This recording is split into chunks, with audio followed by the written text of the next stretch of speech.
क्या आपके पास कुछ ऐसा है जिसका सौदा आप पूरी दुनिया की दौलत के बदले भी ना करें?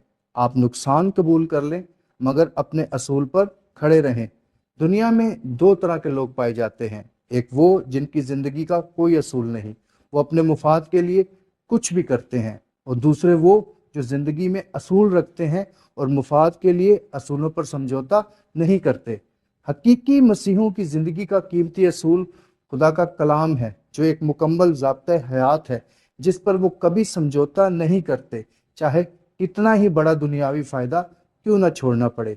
दानियल की किताब में हम पढ़ते हैं कि नबूकदनेस्सर बादशाह ने अपने महल के लिए नौजवान तैयार करने के लिए 3 साल का प्लान बनाया और उनके लिए खास शाही खुराक और मै का वजीफा मुकर्रर किया। इनके अंदर बनी यहूदा के 4 नौजवान दानियल, सिदरक, मीसक और अब्दुन्नजू भी शामिल थे।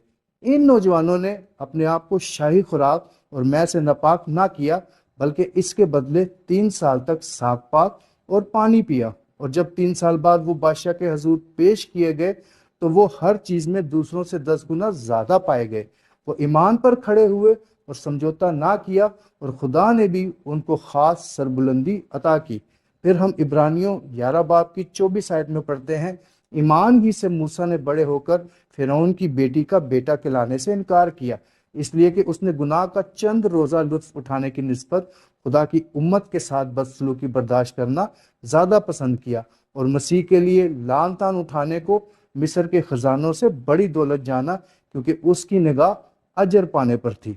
मत्ती 4 बाब में हम खुदा यीशु मसीह की आजमाइश के बारे में पढ़ते हैं। लिखा है, फिर अबलीस उसे एक बहुत ऊंचे पहाड़ पर ले गया और दुनिया की सब सल्तनतें और उनकी शान शौकत उसे दिखाई, और उससे कहा, अगर तू झुककर मुझे सजदा करे तो ये सब कुछ तुझे दे दूंगा। यीशु ने उससे कहा, ऐ शैतान दूर हो, क्योंकि लिखा है, तू खुदावन अपने खुदा को सजदा कर और सिर्फ उसी की इबादत कर। आज लोग बड़ी आसानी से बहक जाते हैं और दुनियावी चीजों के पीछे ईमान का सौदा कर लेते हैं, मगर ये सब मिसालें हमें ये सिखाती हैं कि मुकद्दस लोग कभी भी अपने ईमान का सौदा नहीं करते।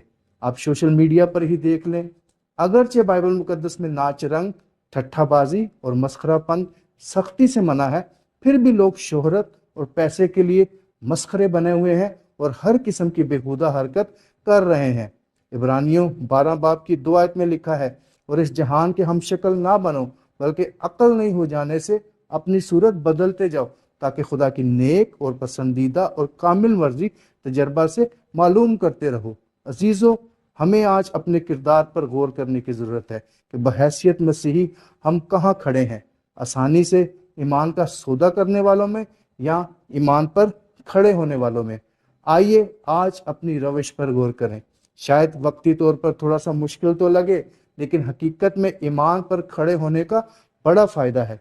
मत्ती 16 बाब की 26 आयत में खुदा यीशु मसीह ने फरमाया, और अगर आदमी सारी दुनिया हासिल करे और अपनी जान का नुकसान उठाए तो उसे क्या फायदा होगा, या आदमी अपनी जान के बदले क्या देगा। लूका 12 बाब की 23 आयत में खुदा यीशु मसीह ने कहा है, क्योंकि जान खुराक से बढ़कर है और बदन पोशाक से। फिर मजीद कहा है कि बल्कि तुम पहले उसकी बादशाही और उसकी रास्तबाजी की तलाश करो तो ये सब चीजें भी तुमको मिल जाएंगी, जैसे दानियल, सिदरक, मिसक और अब्दुन्नजू को दूसरों से 10 गुना ज्यादा मिला। अगर आपको इस कलाम के वसीला से बरकत मिली है तो दूसरों के साथ भी शेयर करें। आपका एक शेयर किसी की जिंदगी तब्दील कर सकता है।